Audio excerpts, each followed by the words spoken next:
Hey guys, it's Matt and Joe with VMP's Tuning Tuesday. This is season 2, episode 19. Let's see how long I can keep this spin going until you guys start asking questions. You've been spinning longer than I'm I've been losing spinning. speed. You've been spinning longer than me. You're better. You're more practiced at it. I'm a quality spinner. Spin master. Exactly. Hotter than balls here in Florida. God. Like, so hot. This is my time of year where I hide. You don't see me until after sunset. It's a whole lot of not daylight time for us. I don't do sun. I had the pleasure of getting too much sun on Saturday and regretting it. I had too much sun on Sunday and regretted it Monday. I hide. I have like my old man hat that I wear, and yeah, I hide. The hat did not help me. I need like a 10-gallon hat. Still. I have a project car in my garage, and we were going to work on it yesterday, but it was just too hot. Just way too hot. It's a whole bunch of nope. This is not the ideal time of year. It's the nope time of year. Yeah. I got the engine in my Beetle. Oh, you did? You did? Damn. Does it run yet, or is it just like in there? It's in there, and the starter makes noise. You're 90% of the way there with a Beetle then. All it needs from there is fuel. And the correct wiring, we definitely... Do you change the belt like that guy does with while it's running? Just pop it off and then pop the new one on without turning it off? I'm not that brave. You got this. Whatever. Toasty. Toasty. I have some comments coming in. If we want to read them off. I'm down. Come at me, bro. Mm-hmm. So, John Bailey says, hi, everyone. Hola, John. Jay in Texas says, hi, VMP crew. Happy Tuesday. They get heat there, too. Yeah. They get heat there. Yeah. D-Man Dimitri says, just ordered my Gen 3 kit. I can't wait for it. Awesome. Hope you took advantage of the sale. Yeah, for real. That was a big sale.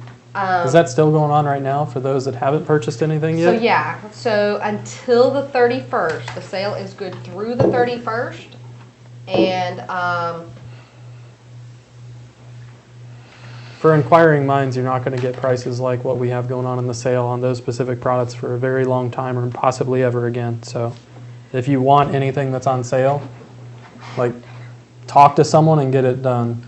And by someone, I mean your wife, your husband, your brother, your mother, your sister, your cousin, whoever you need to talk to. Fire up that PayPal credit. Exactly. we have never, ever offered 20% off head units before. They're practically giving those things away at that price. Sunday. Exactly. So, yeah, if you're looking for, and then the other thing are the tuner devices. Mm-hmm. The Tuner SCT devices are on sale. $100 off regular pricing. Mm-hmm. So they're $299 currently. That's something else that take advantage of it. I mean, yeah, especially if you have an old XP, X3, X2 device and you're already tuned by us. If you pick up one of those newer X4s, we can transfer your old tune to the new device at no extra charge. I still have an X-calibrator. Damn. The box with the LEDs. Yep. And it just had the 2 buttons. Yep. And you had to wait for them to start flashing so you knew it was done. Yeah. I still have one. Man. So more comments and questions coming in. John Bailey says, are you guys doing a Gen 3R? Bum, bum, bum. I can neither confirm nor deny the existence of an alternate supercharger. Yeah. RS3 Stang says, hey, VMP crew. Hola. Max Andreeve Hola, Max. says, hi, guys. Hello. Chevy HS says, hey, has anyone successfully kept the IMRC working on an 18 intake manifold swap onto a 15 GT? Yeah. Yeah, all the time. Quite a lot of our customers have. We make we generally don't plug and play harnesses for that setup. Most of the cars that we do with 18 intake manifolds are cars that have functional we generally IMRCs. don't shut the IMRCs off unless we have to for a certain reason, one reason or another. I've done turbo and pro charge cars with 18 manifolds with working IMRCs. It takes a whole lot less tuning effort to keep them. You actually have to work harder to get rid of them than you do to keep them. Exactly. Let's see here. Max says, car is detuned and ready for the long drive to Ford Nationals. Oh, man. So just a heads up, Max, I found out for sure, or semi for sure, we have someone that's sick right now, but I will not be at Carlisle Ford Nationals, at least not in a company capacity. I'm still on the fence as to whether or not I'm just going to hitch a plane up there and stay with some buddies and just walk the event. Mm. That's not fair. The gentleman. You can do the same thing. Mm-mm. Yeah, you can. I got stuff to do. The gentleman who was asking about the IMRCs Mm-hmm. apparently is getting conflicting information from another tuner. That's fine. I can tell him that I've tuned very, very many 15, 17 manual, automatic, naturally aspirated cars that have functioning IMRCs. The entire calibration in the PCM is designed around IMRCs. To the point where if you remove the IMRCs, it gets very, very angry, and it takes an extensive amount of tuning to make it happy again. Mm-hmm. So I'm not kidding when I say you have to work harder to remove them than you do to keep them there. I'd say in reference to whether or not you can run them or should run them, I believe I know which tuner you're referring to, and the main issue that it seems they have is poorly manufactured IMRC harnesses, or people that don't know what they're doing when they install everything, such as people that are hooking up the vacuum harnesses wrong, and it causing... The people that I'm referring to have a business model that relies heavily upon getting the tune done, getting the revisions back to customer, and getting the customer on their way as quickly as possible. It is in their best interest, with the amount of issues that people have with installing things properly, to just shut off the IMRCs on the front side and not deal with any of the issues that people have with improperly installed 18 intake manifolds, either from a vacuum standpoint or a wiring standpoint. So basically, they're working harder as tuners to correct mechanical problems, to make the installation idiot-proof for the other people. And that's, if we're talking about the same people, that's largely why they just say just delete them, because they fight daily battles on getting people to install the stuff properly and not rig stuff together to where it doesn't work properly or works properly intermittently. So I can say that when people follow our instructions and they do things the way that we want them to do them and they use our IMRC harnesses, it works. It's true. Yeah. You heard it here, folks. Yeah. If you follow some threads and you do stuff, Look at some pictures. you do some hack shit, then your IMRCs might not work. We're being asked, when is this new supercharger coming for 1819 Mustangs? I can neither confirm nor deny the existence of any supercharger that is not on the website. But watch the website. Yeah, exactly. Or socials, yes. Mm-hmm. Skunk works. Let's see what else we have here. Amber says, Aiden says, hi, Daddy. Hey, buddy. Oh, they're not. They're out of school. They got out early summertime today. already? Well, today had like a half a day today. Is this like the week where it's half day week? No, just today. That was last week. Okay. So yeah, he had his awards thing where he got like every award under the sun this morning, and now they're home. So Not participation trophies, right? no. Okay, just he making gets sure. 'Cause I don't he gets believe in real awards. He's a good participation dude. Jason says, weather will be a bit cooler for y'all this weekend in Carlisle. That's true. I was thinking that. It's gonna be, at least it'll be cooler up there. Yeah. Tim Obis says, bonjour. Oh. Bonjour. Kelsey Wade says, how realistic is getting a crew cab 17 Roush Nightmare into the 11s on the stock blower and input on the On3 fuel system? It's possible to get a crew cab truck in the 11s. You need a lot of octane to do it and a lot of boost. Our truck is run, I want to say it's 11.1 or 11.2 with our blower, a lot of boost, and 93 in boostane, a set of long tubes. My truck is gone. I'd say yours has gone that fast. Yeah, mine's 10.4 at 132. Fancy. He was asking about 11s and about a crew cab, so by that token, my truck's irrelevant. Single cab light. Yeah, that's true. The Red Line Riot says, hey Joe, should I buy oil pump gears? God damn it. I'm going to assume you've watched previous videos on that, just based on you targeting me to answer that question. I'm telling you, whiteboard. Yeah. With things. Well, we used to have a running script on the bottom that There was you like go. answers to frequently asked questions, and it would just run across the script at the bottom. It was a good time. We'll have to start that back. We We'll can have to still start do it. that, yep. Kelsey says, do y'all tune NAF 150s? Absolutely. Jeff Scarlin says, once you have a flex fuel vehicle sorted out with boost and E85, does it remain flex fuel once boosted, Or do you reload different tunes for different fuels? So tunes for different fuels, I like for it to be, like if I'm building a tune for a different fuel, I do everything that needs to be done for that fuel on the front side, and I'm not relying Make it on backwards things in the compatible. background Yeah. to function properly to get it to do what it needs to do. So like if I'm writing an E85 specific tune, I do everything that needs to be done to get a car to run properly on E85. A flex fuel, anything is kind of like a compromise in some ways. You have to make it safe for some conditions and Right. still perform well under others.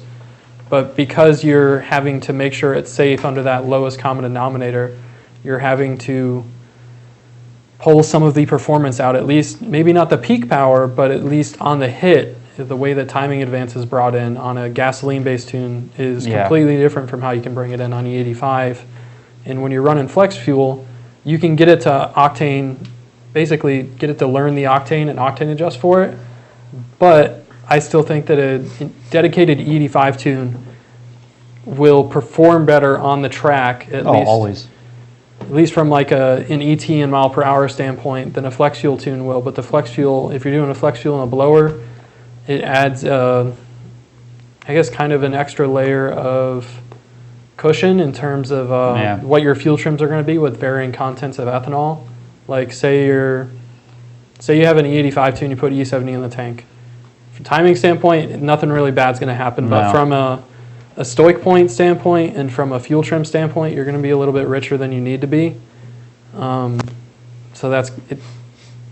Is it the end of the world? No, it's not ideal. And that's something that I think would be cool to help fix with a flex fuel tune, not in the sense of it ever modifying timing, but in the sense that your fuel trims are always going to be plus or minus a couple percent, and you're not going to have to worry about going into To be where they need to be. open loop fault and it being 10% rich at watt. Not that that's going to hurt anything, but It's just not the right way. exactly. Yeah. James wants to know, should I be concerned of up to 2.5 degree of knock with my 11 with VMP 2.3? Command is 16 degrees of timing. Air fuel is in the low 11s. I would say that as long as you don't have Yeah. knock sensors limited to only pulling 2.5 degrees, Yeah, there's that. then it pulling 2.5 degrees on its own is completely fine. And Yeah, then there's he a came cou- back and said okay. Magnum T56 79 millimeter pulley. There's a couple different things. Does it do it like all the time? Do you only see it once in a while? Is it only after a 3-4 shift that it Yeah, does is it? it- Is it adding in and every Yeah, other condition exactly. beyond that type of stuff? If it's generally 2.5 degrees here and there occasionally, I'm not worried about it because the sensors are just doing their job. They're removing that timing, so that timing is not there. It has to add it back in later. If you're getting it all the time, then you might want to look into it. You know, you maybe throw some boostane in there or something, and just to rule out it being a false knock, and go from there. RS3 Stang says, I just received my step Colder Brisk plugs from you guys. What should the gap be for a Roush charged car, or are they pre-gapped from us? So Check we them don't anyway. we don't pull the plugs out of the boxes and gap them. From Brisk, they're all set to a certain value or within a certain range. I would check them anyway. I think that it is always good practice to check the gap in a plug before you put it in your engine. Then always verify that you have that the plug that you pull out of the package doesn't have a cracked porcelain, doesn't have a gap that's closed up from being dropped at any point in time during shipping. So if you're pulling a plug out, visually inspect the plug, check the gap before you put it in, and send it.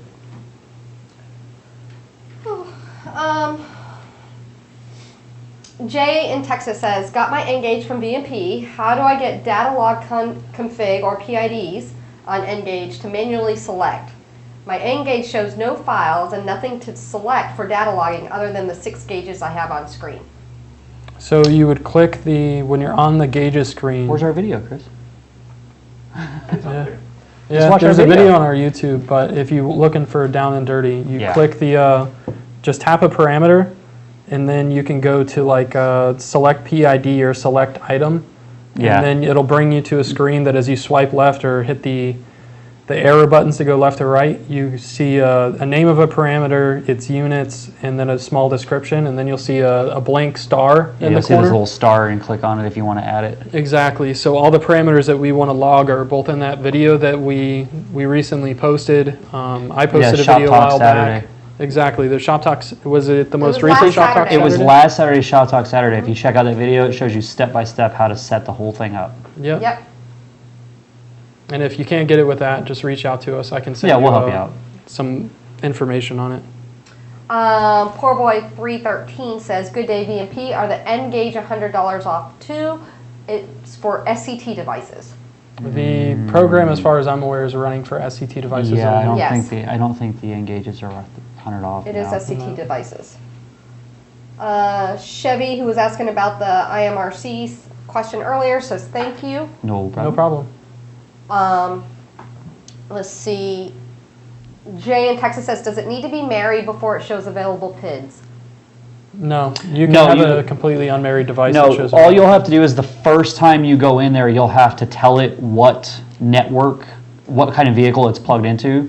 So for like a Coyote, for example, you're going to swipe through until it says 2008 up Ford. And for and what it's worth, then- that's only when you're saving stock file. If you're I just thought- looking well, at it asked gauges, me. It depends. Like for example, if you've not plugged in the car and you just go straight into PIDs, it usually asks you that way too. yeah. So if you've never done that, it'll ask you. Otherwise, it'll do what it's supposed to do anyway. Yeah, it usually doesn't auto-detect a CAN protocol when you're Yeah. doing anything other than just setting the, capturing a stock file. Yeah. So either way, it should be pretty straightforward. You do not have to have it married to make it to data log with it. No. Yeah, most 18 up cars and some of the Roush strategies, you need to make sure you have the latest firmware on the device, which I think is 198 or 178 to get all the available parameters for the specific strategy that's on your vehicle. Ice YLS, that's what it looks like, wants to know about Mike's F-150. I believe he's talking about auto vlogs. And then he made a comment, Goon Squad could have built a new one in the meantime. It's actually at the machine shop, so we're... Yeah, the F-150 itself is here, but we're just Yeah. waiting on the Yes. engine to come back from the machine shop. Yep, yep, yep. And once we get it back, we'll be doing another video, so that way you guys can see the update and progress on it. Alexander with Shelby Canada West says, "Hello everyone," and Carrie. So hello Hola. everyone. Hello. Hey Alex.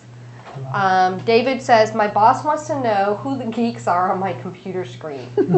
The best ones. That came from Yeah. David Ray. So I don't know why I'm a geek. I just like race car stuff. That makes us geeks. Oh, man. You and I are both the Because we know how to operate computers. Yes, we're you and I geeks. are both the Jesse from Fast and the Furious. Yeah, no, there's a big hole in your V map here. Yeah, I see the problem. nice. Tim wants to know. Tim Obis wants to know, what's the plan for your beard, Joe? I don't Is it know gonna go yet. longer, shorter, no beard? Are you gonna dye it? I've been catching a lot of backlash from family about it. You're gonna go But I straight think I'm going Amish? to push straight through it. You're gonna go ZZ Top on us? Well, I thought, like, for a while there, I took, like, these strands and I curled them together, and I'm like, I could have the coolest I'm telling you, my classic car dude. Yosemite Sam mustache at VMP. And then I was like, ooh. Ooh, I was very tempted. I don't know yet, though. It's a work in progress. Travis Schott says, "Since I have a ported 18 manifold, will the plug-and-play harness I'm using still be worth it since the IMRC plates aren't there, or would lockouts be better in this case?" Ported intake manifold does not mean that the IMRCs have been removed.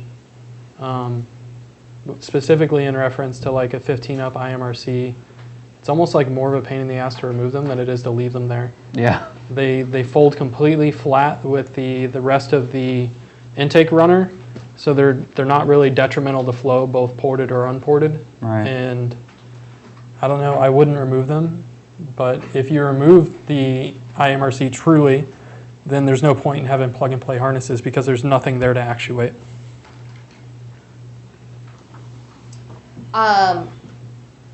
Commotion Fitness wants to know, what would you guys recommend for a complete base setup for a stock 2010 GT500 if I was to buy a Gen 2R?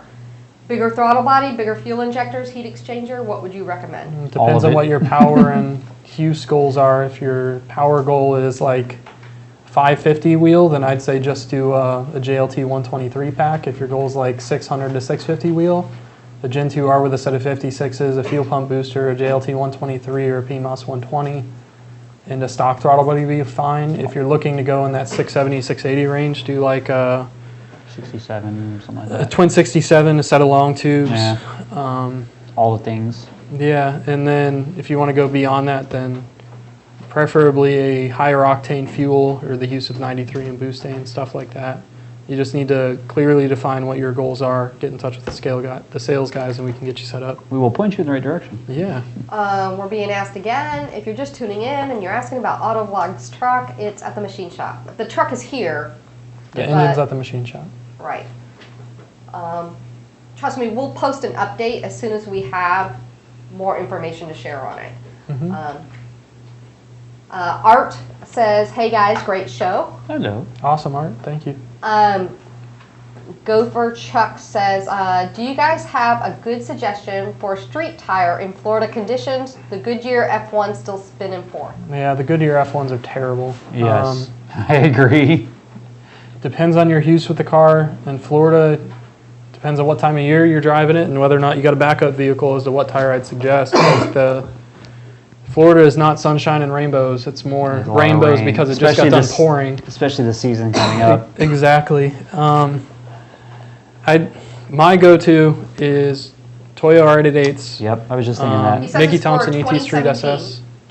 He says it's for 2017. Okay, so yeah, you could do like a R88 NT05R, Mickey Thompson ET Street. 555 isn't all that bad either. If you No, want they're something not. that's a little bit more I'd say it's kind of like the in-between of like a Goodyear Eagle F1 Right. and like a Pilot. right. They do decent, but they're not, like you said, they're not the be-all, end-all. No, not by any means. They're more of a street tire than they are a traction tire for sure. Yeah. And it depends on what type of power your car's making. Like you don't need to run on an ET Street SS radial if you're making 400 wheel in a naturally No. aspirated car. On the other hand, if you got 1200 tire and you've got a set of Sumitomos on it, You're gonna die. then they're And done that. I can say from experience that on an S550 with like a 305 or 315 Toy R88, if you're making 1,000 wheel, it still doesn't hook in first, second, or third. Yeah. So don't expect a tire to work a miracle. At least not on the street. I don't know how it does on the I like the track. R88 for if you have to be able, like, the thing about the 888 is if you do get caught in the rain, You're not you gotta, immediately going to right, die. you got to respect it, but it won't kill you instantly. Yep. As long as you're above 2 or 330 seconds, which it's that way with most tires. Yeah. But 888s are very good, at least through the first half of their tread life, at Yeah. going through rain at or above 50 They're miles just an hour. really loud tire. Yeah. They are a loud tire. Yeah. So Bobby Williams is on the line.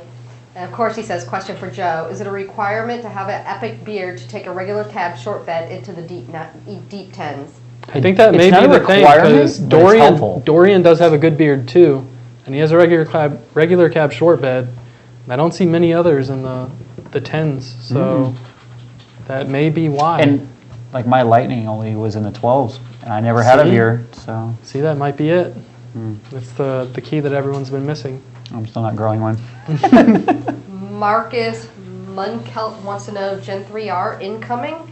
I will neither confirm Confirm or or deny deny the these. existence of any blowers other than the ones that are available on the retail website. Brian Bolt says, do you have a superchargers for an 89 Mustang GT50 Fox body? If so, about how much are they? I have a supercharger that is universal to a GT500 footprint, like Yeah. 07 to 12 GT500 footprint. If you can find someone that can make an adapter plate to bolt that blower on a 5-liter overhead valve block, I think you'll be good. Steve White says beard for the win. Or he removes the push rods, Installs an overhead installs cam. an overhead cam, and then our blower fits, and he makes more power. Boom. Point set match. Jordan says, if I'm tuned on E85 and it tests at 88 to 90, is that okay? Yes, That is okay. Is it ideal? No. it's fine. Yeah, it'll probably live. It's got enough ethanol. Slab Shack says, does having the biggest throttle body with a 1-2-3 cold air intake make sense? In your opinion, when do you step up your combo, or should they match GT500 or Coyote? GT500 or Coyote, if you're over 800 wheel, I'd say then it makes sense to go to like a 148 and a big throttle body. If you're under 800 wheel, it doesn't make sense. You're better off keeping the drivability. Not that the big stuff can't be made drivable, it's just more drivable. The easiest like simile or metaphor I can draw to it's size of the shoe that you wear. Yeah. Like I saw your little thing there you was doing on Facebook. It was last night. I saw that. I'm like, bravo, Joe. Bravo. It's not that you can't wear a size 13 shoe if you have a size 10 foot. It's that it's going to be very cumbersome and your foot's going to move around a lot. And it's not going to fit great. It doesn't fit great. Yeah, you want it work. to fit with a little bit of wiggle room. Like you got to be able to push your finger down at the front of the shoe and know that you got some space to wiggle around. You don't want your toes crammed in there. Injector, you don't I'm want that way with injectors too.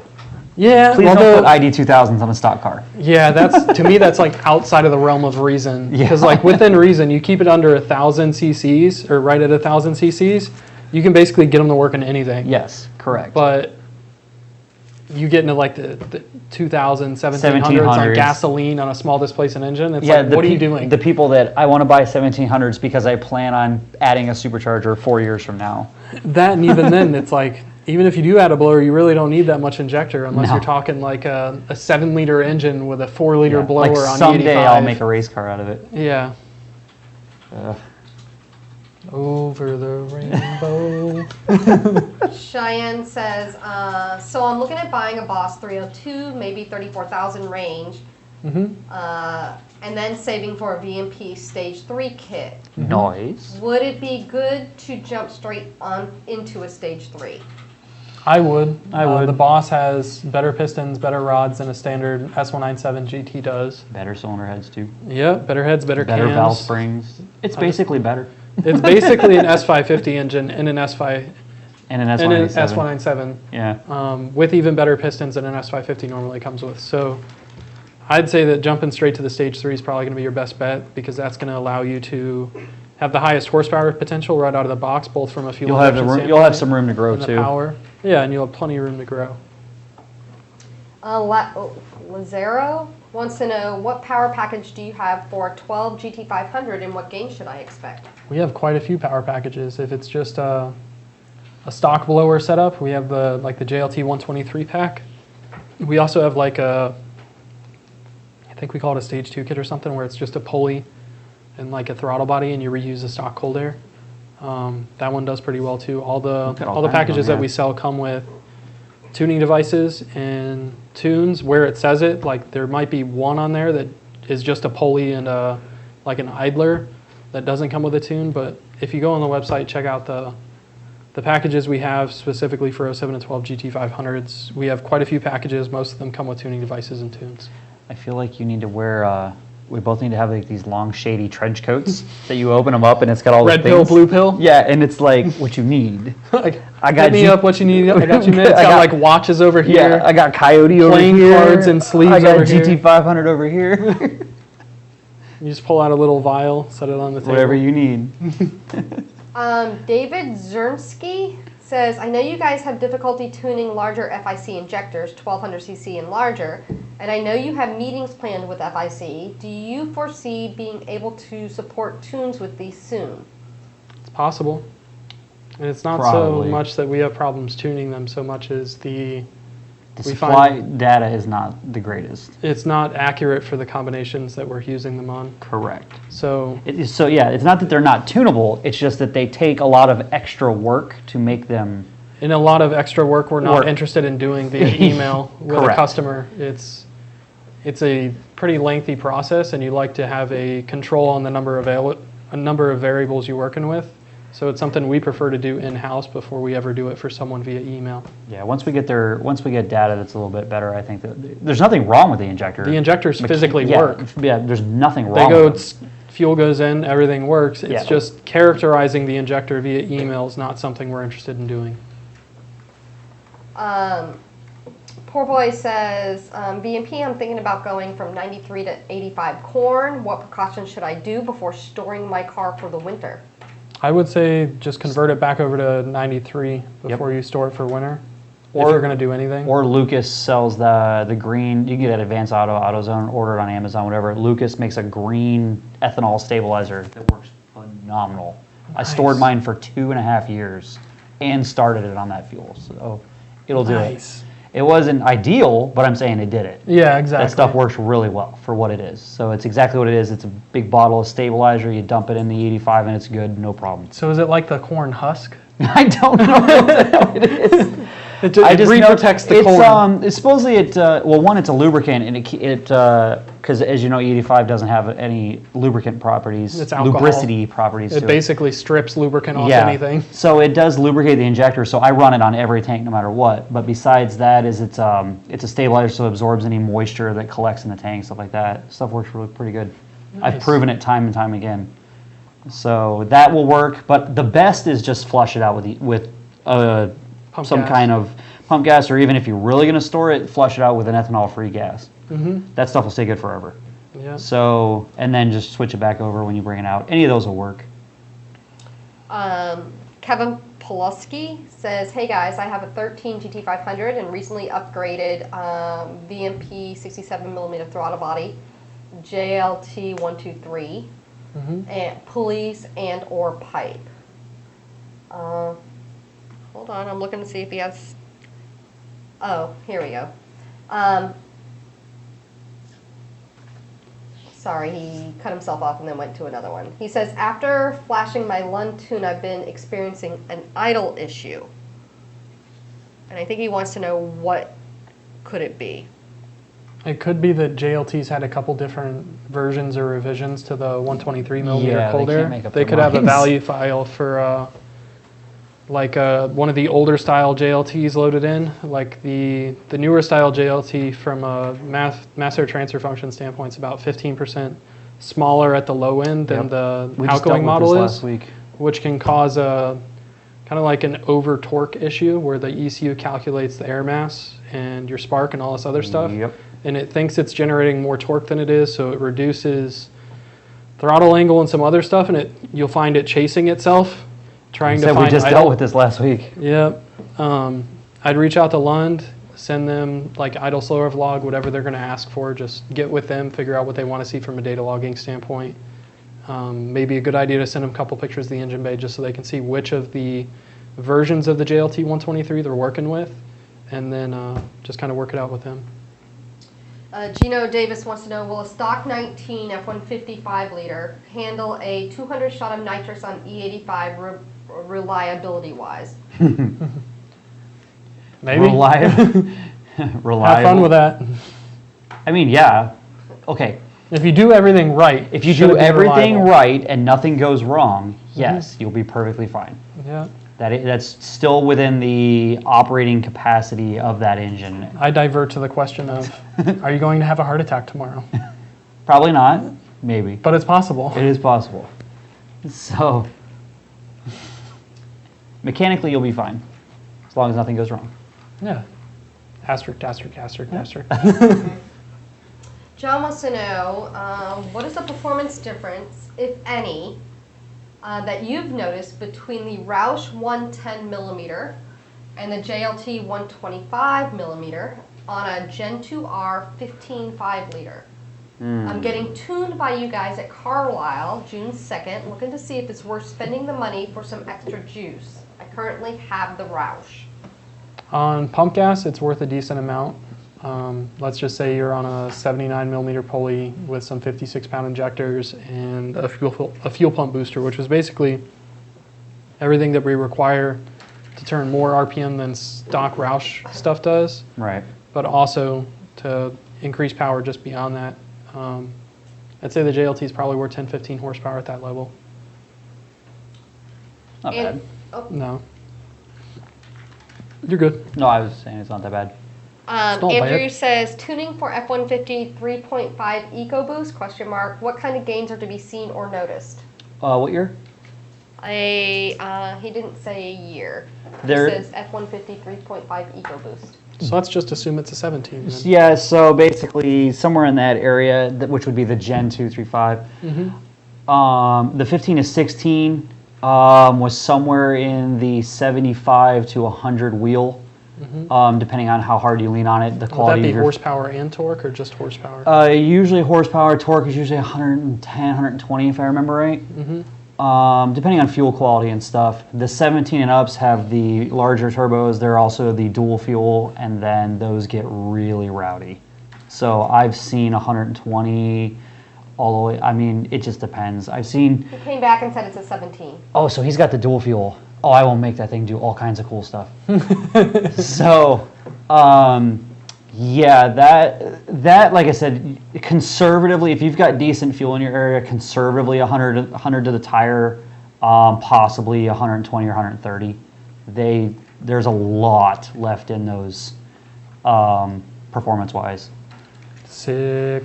So, yeah, they make a EcoBoost. ton of power. The Red Line Riot says, I'm about to install BBK 1/7/8 long tubes with off-road X-pipe paired with Roush axle backs on my Boss 302. Should I remove the resonators or will it sound better with them still on? I would not run the Roush axle back with an off-road long tube setup. It gets entirely too loud. It is very loud. I would run 1112 GT500 mufflers, or you can even do a resonator delete if you do 1112 GT500 mufflers. If you're not doing 1112 GT500 mufflers, I would do Corsa touring catback and delete the resonators. That would be like my pick. At the end of the day, it's Pepsi versus Coke. Some people Yeah. like loud-ass, obnoxious cars. I like a good tone that's loud when you want it to I be. like the Magna Flows too, not the Magna Packs, because those are just as obnoxious. But the Magna Flows, which is their oval muffler, Magna Flow catback makes it deep. It sounds pretty. It's quite milder cruising around. I've had a lot of customers that have had those catbacks that they're fine when you have catalytic converters and resonators. You pull Yeah. them off and they typically get a lot of drone. I'm trying to remember. Or if maybe mine I'm did. just thinking S550. I think you're thinking S550. Because like Dave's car had the Celine MagnaFlow mufflers, and it droned like crazy. It's weird. Mine never did. And Grant's 13 or his 14 GT500, it's a silver Celine S351, and it came with a MagnaFlow exhaust from Celine, and it was the oval style mufflers. Yeah. Even with stock cats, stock manifolds, and It still stock droned, resonators, huh? drone like crazy. That's crazy. Rattles your brain out at 70 miles an hour.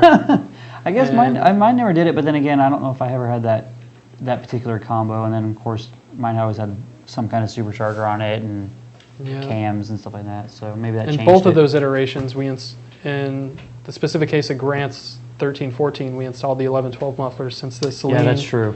The Celine used like a rear fascia that was more similar to an Yes. 1112 fascia. Yeah. We installed those mufflers, cleaned it all right up. We installed Corsa Tourings on Dave's car, cleaned all the drone right up. Oh, okay. I So guess that it- makes, yeah. Well, there's nothing that compares to quiet-wise to like the 11 to 14. Those are, or I'm sorry, the GT500. I meant those Yeah. are. That's a good muffler for The sure. GT500 mufflers are And you can make a nice. plenty of power through them too. Yeah. Gopher Chuck says, I have Outlaws. They're extremely loud without cats. Yeah. Yeah. Those are too. Yeah. That's like a single chamber muffler Yeah. that's like this big.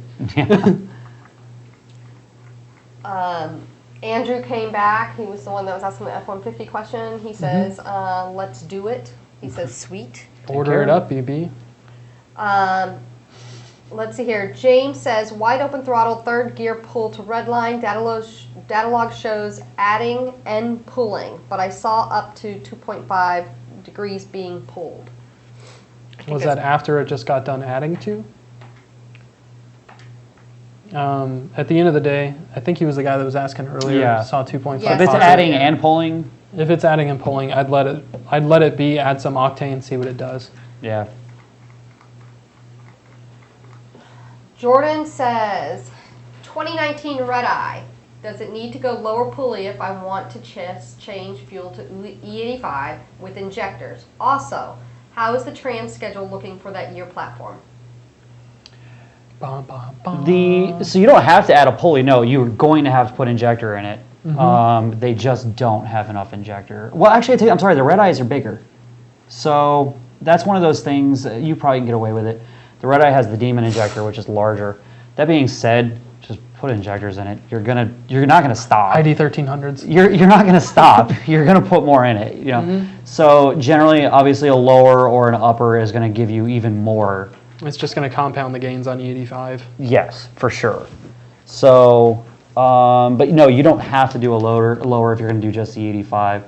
And then what was it trans schedule? Yeah, he's asking about How's the trans schedule looking for that year platform? I don't understand that question.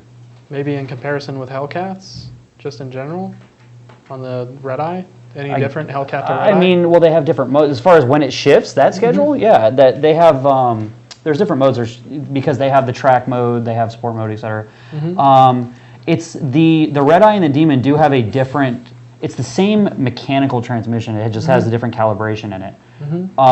It will shift slightly higher than your standard Hellcat. But that being said, when you get a custom tune, we're going to revise all that anyway. So to make it shift where it needs to. They generally short shift slightly from the factory. That'll all get fixed, of course. So I hope that answered your question. Cheyenne, we answered your question earlier in the episode. Looking to buy the 13 Boss 302 34K and then saving for a stage 3. Would it be good to jump to a stage 3 VMP kit? Don't mind the price, I just really trust the stage 3. It's very well put together. Yep.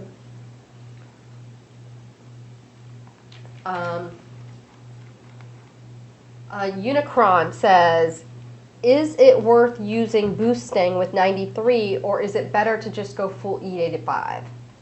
It depends on what specific platform we're talking about. If you're... Depends on how accessible E85 is to you. Yeah, what your current fuel system requirements are going to be and will be on E85. I wouldn't say there's a blanket answer that's good for that question, at least the way it's asked right there. No. 5050 says, do you get a check engine light with an 18 GT manifold swap? And if so, what's the workaround? There shouldn't be any check engine light No. for an 18 GT manifold swap as long as Nope. you're using the IMRC harnesses and our tuning. Correct. And you have the vacuum harness installed properly. That's the biggest thing people glaze over. My God. Just do it. The IMRCs function off a vacuum. You need it to work properly. It could be a new gig for Jesse. You just travel around and hook up people's vacuum lines. Eli says, he wants to know, when is the next manifold shootout coming out? Waiting to see if the Sniper race manifold is worth my time for a moon boosted car. Moon boost. I don't know, Chris. Moon boost is When's it relative. coming out, Chris? It will be next week. There you go. Next week. The media guy says next week. Bum, bum, bum. And then... See right there. No more and then. No, and then. Andrew wants to know what kind of gains are seen for a 17 Ford F-150 3.5 EcoBoost. We did that one. We did that one. And He asked it then? more than once. He says that beard though. Oh, man. Ooh, you touched my tra-la-la. Gopher Chuck says, I make 640 to the wheel. I know no tire can contend with that power through third, but fourth I think is possible. I ran Cooper Sport RS3s on my wife's MX-5. I may put them on the front and go NTO5s out back, and it's my daily. Nice. Yeah, NTO5s would be a decent tire for that. You'll hook third in those pretty easily. Yeah. Jeremy says, my 2012 feels great on 93 race run compared to stock or 87 tune. Nice. Very good. It should. As it should. Robert wants to know, anyone turn up a 2650 Cobra blower yet? Turn up? Turns up. Oh, he's asking like turn up boost on one? I thought we were going like Ebonics with that or something. I have no idea. So I know of one guy that was making like 900 something wheel, and then something happened with his. I can't remember what the hell it was. I'll have to try and find more details on it. But there's not many guys that are actually taking them out to the tracks, and I don't know how much of that's our fault. I mean, yeah, I don't have much on that one. yeah. Redline Riot wants to know, what would you say is the better, stronger engine? Roadrunner engine from the Boss 302 or a Gen 3 Coyote? Tricky. Probably, I'm going to go with the Boss 302, I think. I think from a strength standpoint, Boss 302. Yeah, I'm gonna go I with think the the Boss Gen 302. 3 will make more power more easily because Yes. it's 12 to 1. but that doesn't necessarily mean it's stronger. That just means it's more efficient. The in a fact way. that it has no sleeve in it whatsoever bothers the hell out of me. It's just that spray Did that and bother? plasma. Did it bother you with the GT500s? Yeah, a little bit. Okay. It just well, the GT500s had more material behind it. Yeah, a lot more material. Exactly. So there is that spray and bore. I mean, it works. People make They power do it in out of Nissan GTRs. Why doesn't it work in 5 liters? I didn't say it didn't work. It just bothers the hell out of me. Like, put some kind of sleeve in there, Jesus. I was just being the devil's advocate. I'm on your side. It works. So if I had to pick one, I would say probably the Boss 302. But it's a rare engine. I can just tell you it's certainly easier to deal with from a tuning and injection standpoint. Yeah. Like all the control packs are already dialed in for that stuff. Yeah. You don't need anything crazy or exotic fuel system wise to turn them up.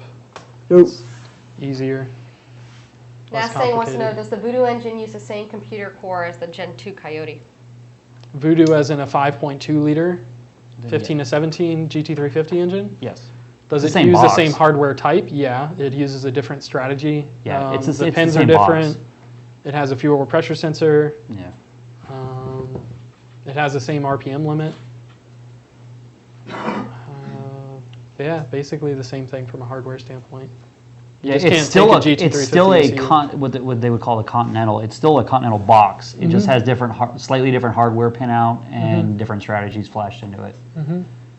Travis Jennings says, I have a Roush TVS 2.3 with 79 millimeter pulley.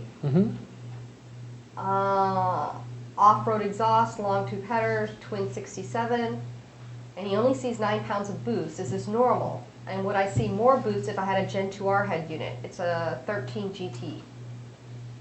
The amount of boost you're seeing is relative to the air density where you're at, and it's also relative to the amount of intake restriction you have. So like if you're at 1,000, 1,500 feet above sea level, then that amount of boost is probably normal. If you have a Roush closed air box or even just the Roush 113 as compared with like a JLT 123 or a PMOS 120, that boost I'd say is relatively normal. And if you don't long tubes and no cats, we'll drop it down as well. Exactly.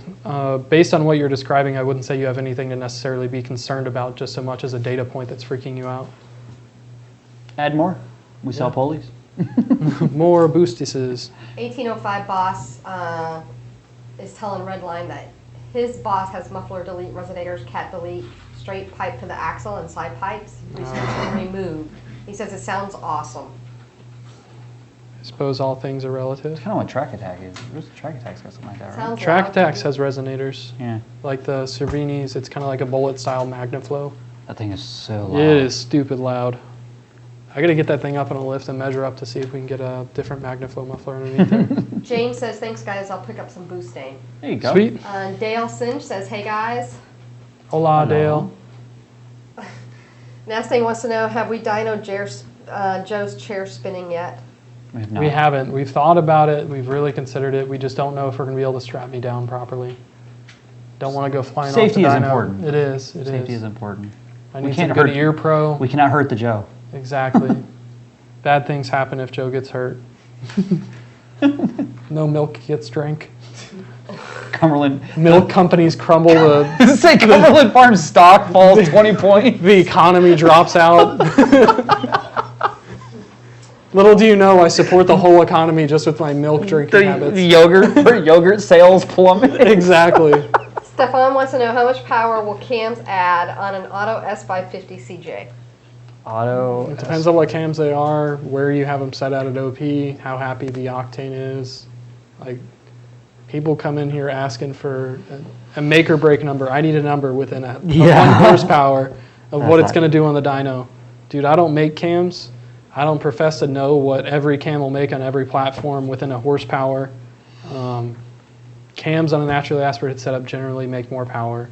How much they add depends on what grade cam. I've seen stage 1 cams from a manufacturer I'm not going to mention the name of make 5 more horsepower than stock on a naturally aspirated car. I have as well. I've seen cams make 30, 40 more I'm say than 30. stock cams. I would say if you put a real camshaft in it, Yeah, you 30, could do, and then you have supporting mods, and you have RPM to take advantage of it, 30 to 40 is not unreasonable. although because I don't want people to speculate, those cams are not L&M cams that I'm referring to, only picking up L&M, only picking up 5 horsepower. It was a different brand of cam.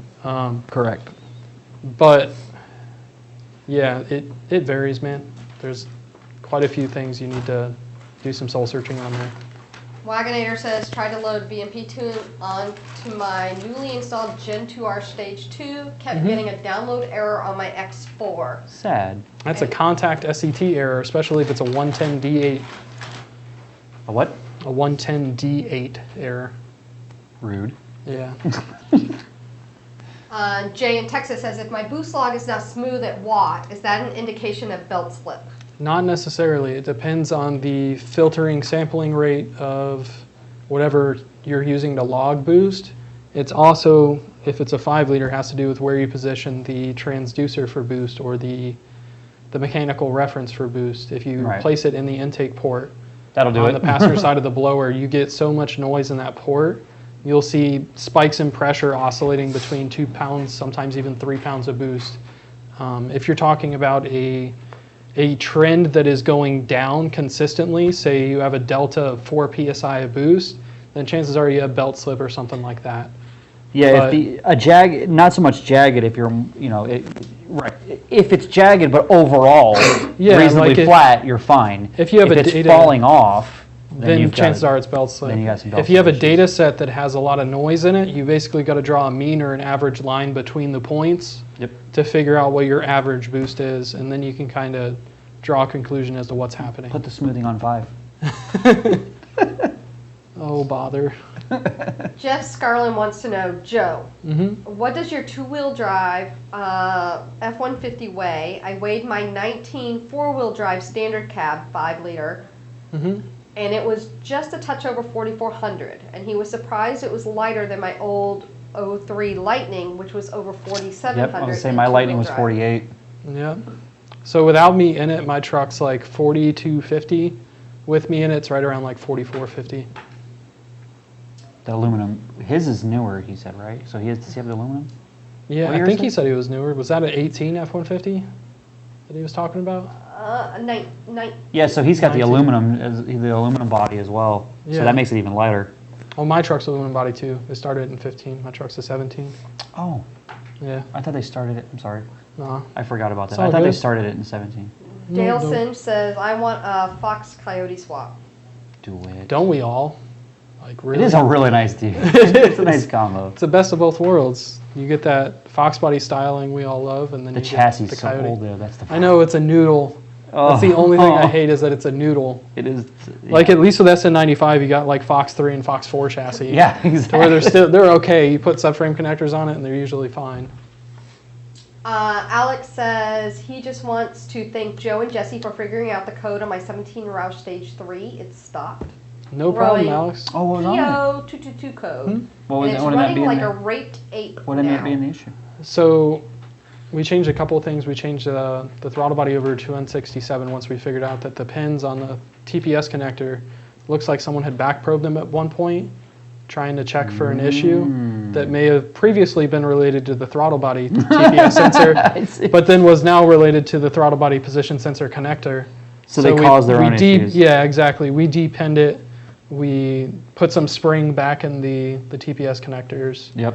Put it back together, put a twin 67 on it because he's looking to upgrade that as well, because we did 56s the previous time. And yeah, I'm glad to hear it's all I resolved. know you're Alex. talking about the female part of the terminals. They were basically crushed flat. They weren't completely crushed flat, but you could tell based on the amount of gap they had between Yeah. the pins that the Basically, pin engagement could be intermittent. Someone shoved a round meter probe in there and pushed it all out. Exactly. Hate when that happens. Yeah. Yeah. I won't go any deeper than that.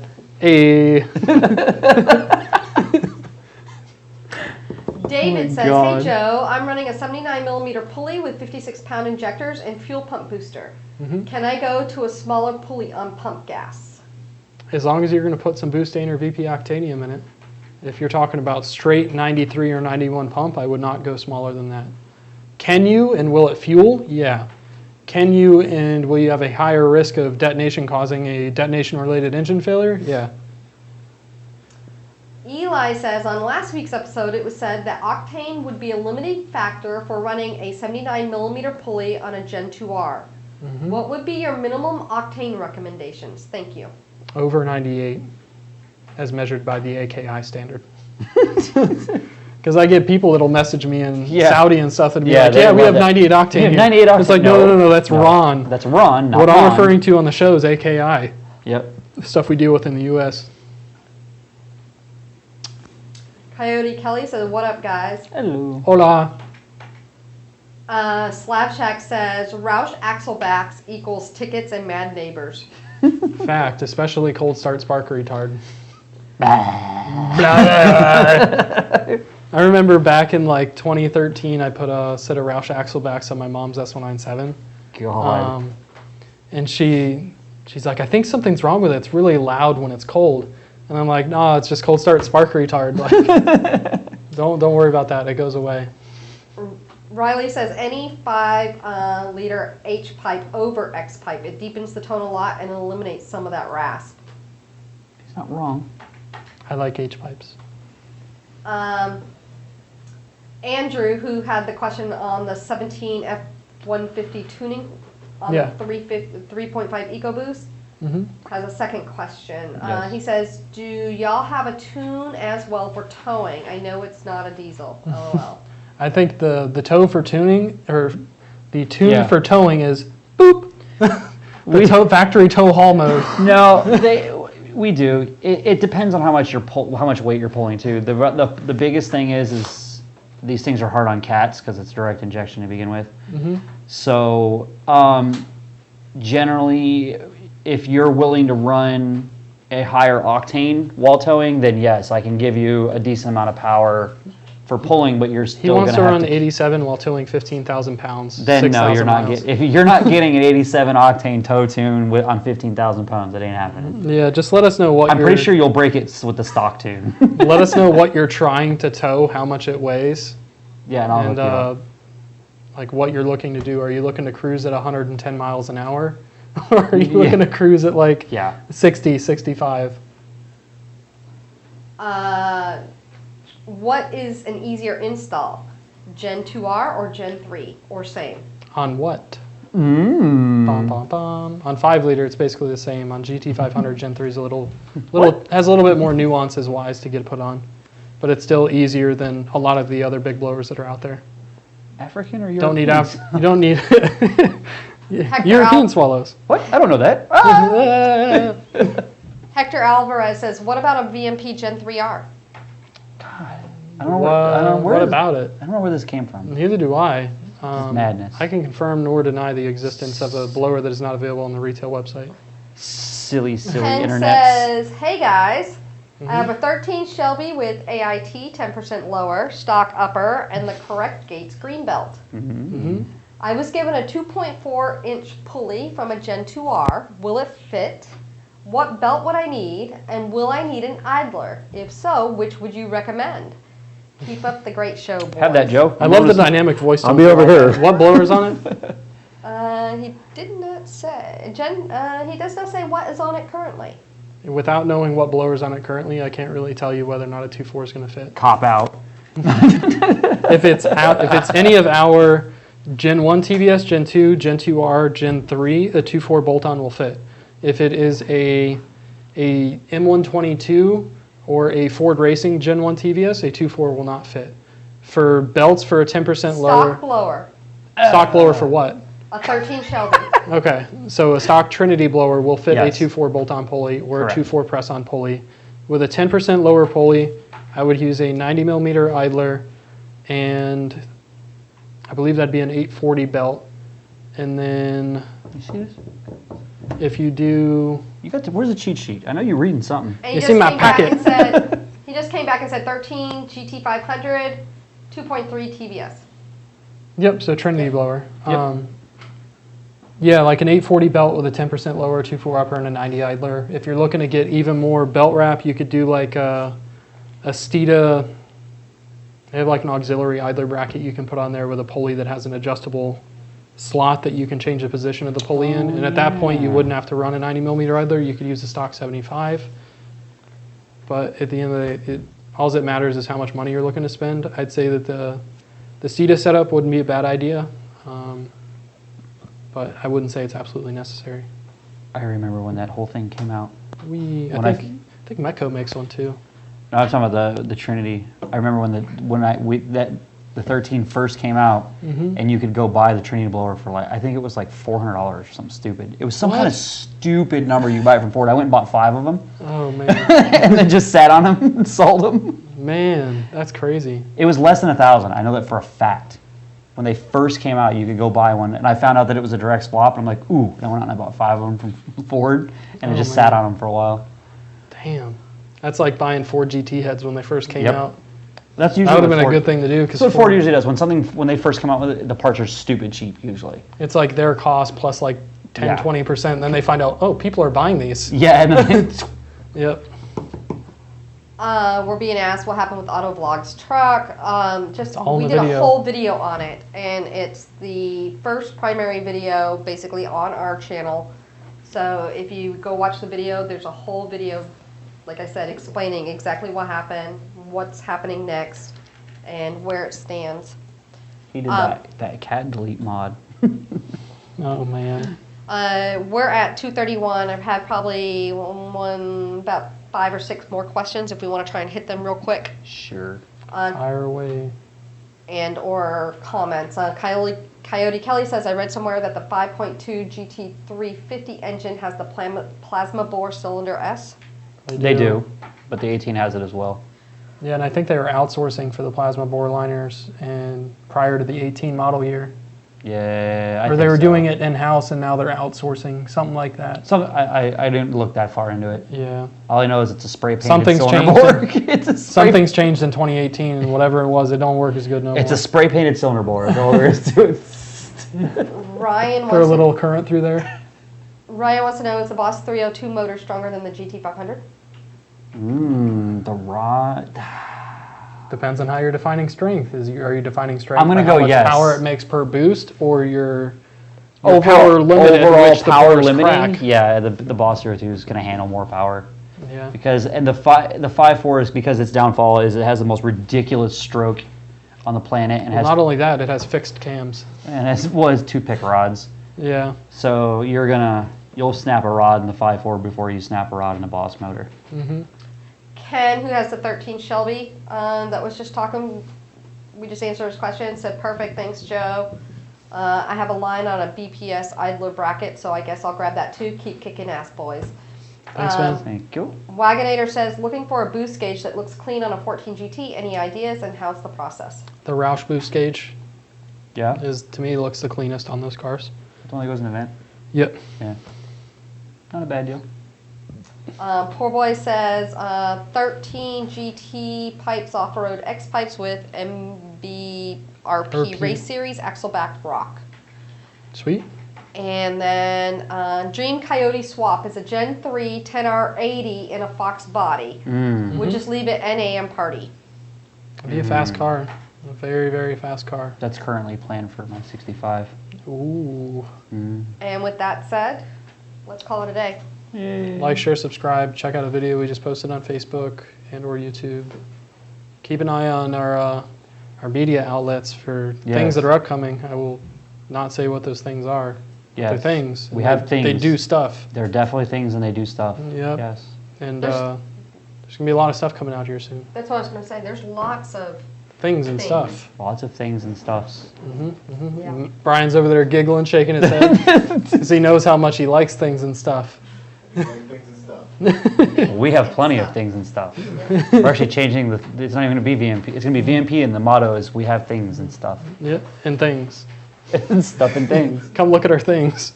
and stuff. Come look at our But yeah, hope you guys have fun. Have a good weekend. Stay frosty in the air conditioning.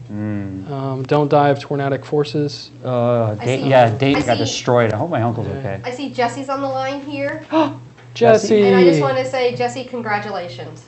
Jesse just had a baby. He hasn't Yes. slept since Friday. Well, wait, his wife had a baby. No, Jesse had a baby. No, Jesse had a baby. Jesse had a baby. He was pregnant. That's why he's off. Yeah, no, his wife had a baby. But congratulations telling you, on the new baby. He hasn't slept since Friday. I wonder if it's Jesse's girl. Jesus. Oh, God. All right, on that Oh, note, man. have You a guys great night, have day, fun. everybody. See I'm ya. going to tie my shoes now.